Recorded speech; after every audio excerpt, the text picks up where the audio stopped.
आप देख रहे हैं देश का सबसे भरोसेमंद चैनल एन दिल्ली नेशनल। आप सभी का बहुत बहुत आभार। आप सब हमारे निमंत्रण पर यहाँ पधारे। मेरे लिए बहुत ही सौभाग्य का मौका है कि मैं इस प्राचीन भूमि गोरखपुर में, जो कि गोरखनाथ संप्रदाय का पीठ माना जाता है, और सबसे अहम बात है कि जो करोड़ों अरबों लोगों के आस्था से जुड़ा मुद्दा है राम मंदिर, उसके निर्माण की जो पहली कमेटी बनी थी, श्री राम जन्मभूमि मुक्ति यज्ञ कमेटी, उसकी स्थापना यहीं हुई थी। और उसकी स्थापना की थी तब के पीठाधीश अवैधनाथ जी ने।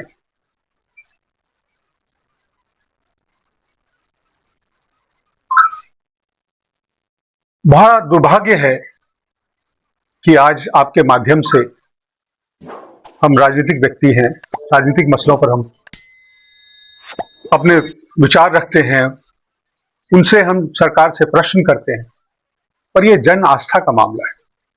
ये मर्यादा पुरुषोत्तम श्री राम से धोखा का मामला है। ये रामद्रोह है, रामद्रोह का मामला है।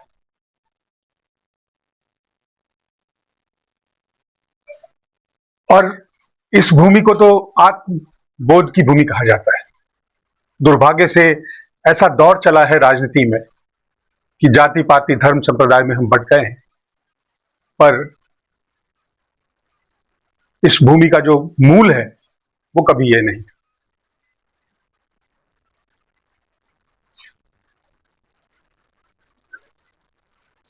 मैंने कहा कि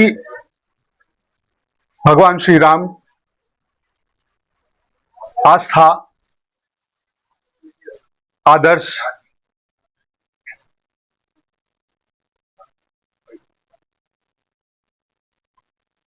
इन विशेषणों के पर्याय हैं। और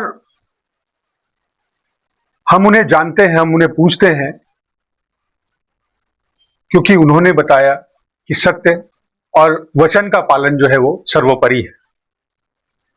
उन्होंने बताया कि राजधर्म जो है वो निजी हित से हमेशा ऊपर है। उन्होंने सिखाया कि प्रजा का हित लोकतंत्र में सर्वोपरि है।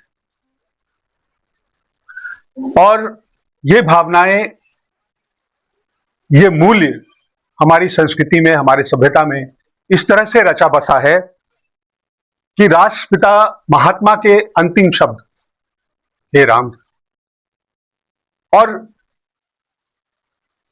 जिस स्तंभ पर भारत का लोकतंत्र खड़ा है, संविधान, उसमें भी रामायण के चित्र अंकित हैं। लेकिन उन्हीं संविधान निर्माताओं ने, उन्हीं लोकतंत्र के निर्माताओं ने यह तय किया कि भारत के लोकतंत्र में धर्म का दुरुपयोग ना हो। लेकिन हम सब जानते हैं कि भारतीय जनता पार्टी ने उसी धर्म का राजनीतिक इस्तेमाल करते हुए वो सत्ता में आई, और वो मूल्य जिस रामराज की बात करते हैं, वो मूल्य जो कि सर्वोपरि होने चाहिए, सत्य, वचन का निर्वहन, जनता का हित सर्वोपरि, ईमानदारी, वो सब ताक पे रख दिया गया। अनगिनत प्रश्न हैं। एक रोज दिहाड़ी करने वाला व्यक्ति, उसने भी आस्था से विह्वल होकर मंदिर के लिए दान दिया, चंदा दिया। और एक धन्ना सेठ, उसने भी दान दिया।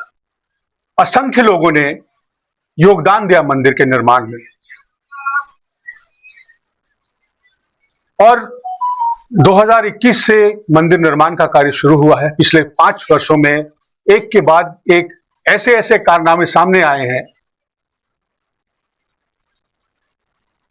कि हर व्यक्ति अंदर से आहत है, हर व्यक्ति छला हुआ महसूस कर रहा है।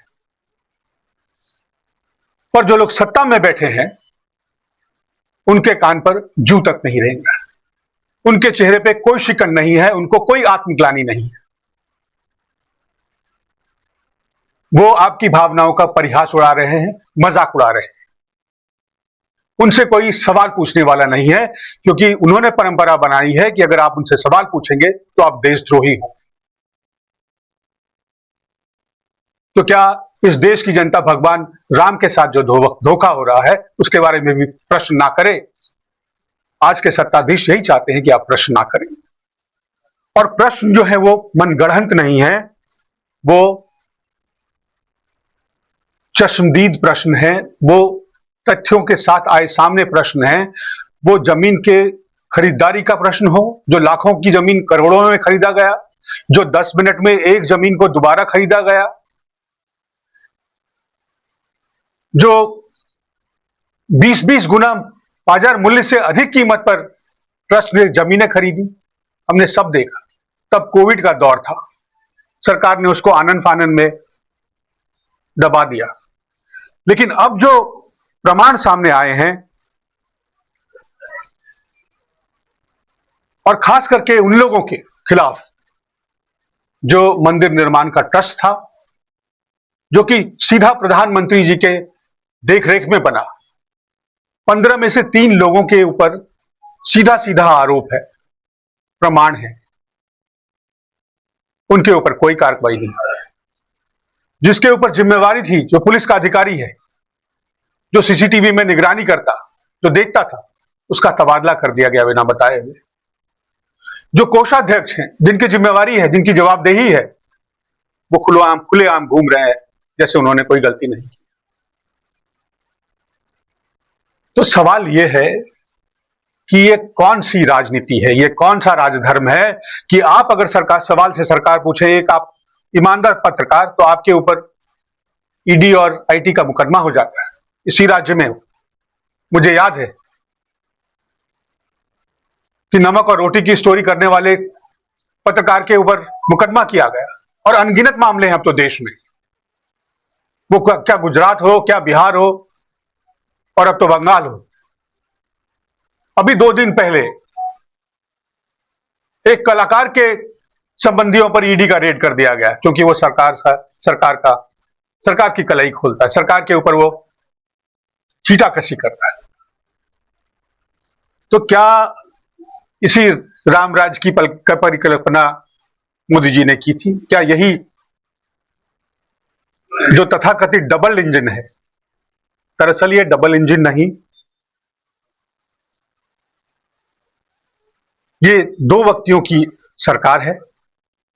और सरकारें जो हैं वो राज्य में, वो सब हैक है ईवीएम की तरह, चलाता उनको 2 व्यक्ति ही है।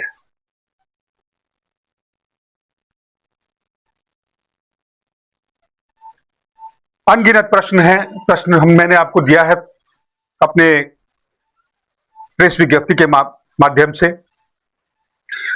तो जो बात मैं कह रहा था कि जो ट्रस्ट की बात कर रहा था, कि इस देश में शायद अकेला ऐसा ट्रस्ट है मंदिर का, जहां की सिर्फ बीजेपी और आरएसएस के लोग ही उस ट्रस्ट के मेंबर हैं। शायद ऐसा दूसरा कोई उदाहरण नहीं है। तो क्या मजबूरी है कि उनके ऊपर कार्रवाई नहीं हुई? क्या मजबूरी है कि कोई रेड नहीं हुआ, कोई गिरफ्तारी नहीं हुई? जैसे आमतौर से ज्यादा विरोधियों के ऊपर इस तरह की कार्रवाई देखने को मिलती है, वो क्यों नहीं हो रहा है? क्यों सच को छुपाने की कोशिश की जा रही है?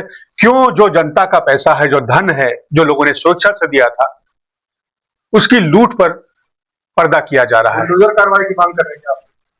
एसआईटी का जांच हुई, 8 लोगों की गिरफ्तारी हुई, इसमें आप किस तरह की कार्रवाई खत्म कर रही है? मैं कुछ प्रश्न जो है आपके सामने रखना चाहता हूं। कांग्रेस पार्टी की तरफ से कुछ मांगे हैं। मांगे सुनिए।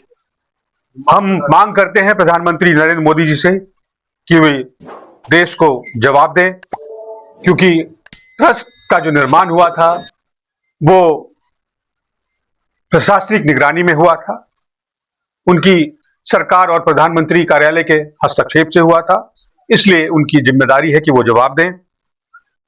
वो लोग जो कि सीधे सीधे कटघरे में हैं, उनके खिलाफ तत्काल एफआईआर हो, उनकी गिरफ्तारी हो और सुप्रीम कोर्ट की निगरानी में एक स्वतंत्र न्यायिक जांच हो। इसके साथ ही जो श्री राम जन्मभूमि तीर्थ क्षेत्र ट्रस्ट है उसे तत्काल भंग किया जाए और भंग करके ऐसे व्यक्तियों को जो कि सार्वजनिक जीवन में जो स्थापित लोग हैं, जिनकी ईमानदारी पर कभी कोई प्रश्न नहीं उठा, जो ट्रस्ट को चलाने में सक्षम हो, जिनका अनुभव हो, ऐसे लोगों को उसमें शामिल किया जाए और सारे प्रकरण की जो सीसीटीवी फुटेज है, जो लोग वहां इन्वॉल्व थे, उसके रखरखाव में, रोजमर्रे के चलाने में उनका फॉरेंसिक ऑडिट किया जाए, क्योंकि यह सिर्फ एक आर्थिक घोटाला नहीं है, ये लोगों के श्रद्धा, विश्वास और आस्था के साथ घोटाला है। धन्यवाद।